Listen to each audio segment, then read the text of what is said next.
अचार के मन पर्छ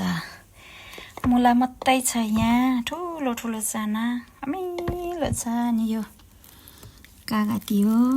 कागती ठुलो काम गर्छ यो यहाँनेरि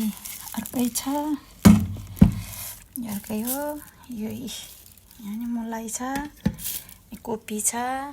यो क्यारोट र कोपी हो यहाँ छ यहाँ अर्को यो पनि हो यहाँ नि कोपीको छ अमिलो अमिलो यहाँ अचार छ अर्को पनि यहाँ ट्याप्पै छ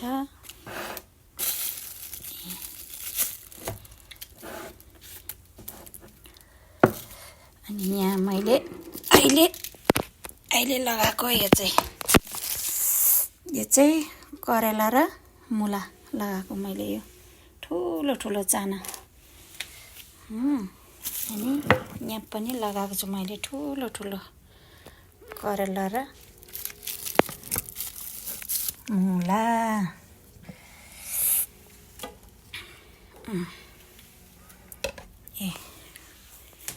कति खाने अचार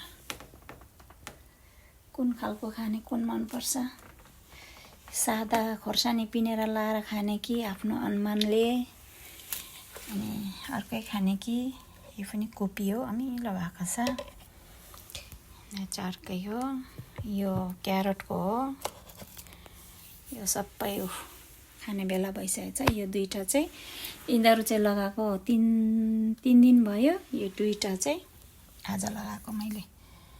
उतापट्टि पनि छ उतापट्टि 10 वटा जस्तो छ यस्तो यहाँ लगभग 30 बयाम जस्तो छ कोलाई मन पर्छ 10 रुपैयाँ हो यतिलाई 10 रुपैयाँको यो 10 रुपैयाँ गोटा हो यो भर्खरको 1 हप्ता हुन आँट्यो अब यो आज लगाएको यो 15 दिनमा हुन्छ यस्ताहरू चाहिँ 5 रुपैयाँ गोटा 10 रुपैयाँ यिनी अमिलो भएको छ यहाँ अमेरिकन एप्पलको पनि लगाएको छु मैले अमेरिकन एप्पलको पनि छ उतापट्टि छ अनि लेमन पनि छ मसिनो लेमन काटेर लगाएको छु तपाईहरुलाई मन पर्छ भने म देखाउँछु ल मसिनो लेमन पनि देखाउँछु ल लेमनको यहाँ काटेर हालेको छु यहाँ चाहिँ लेमनको यो डल्ले हो लास्ट इयरको यो पनि हो यो अहिले लगाएको करेला र उयो हो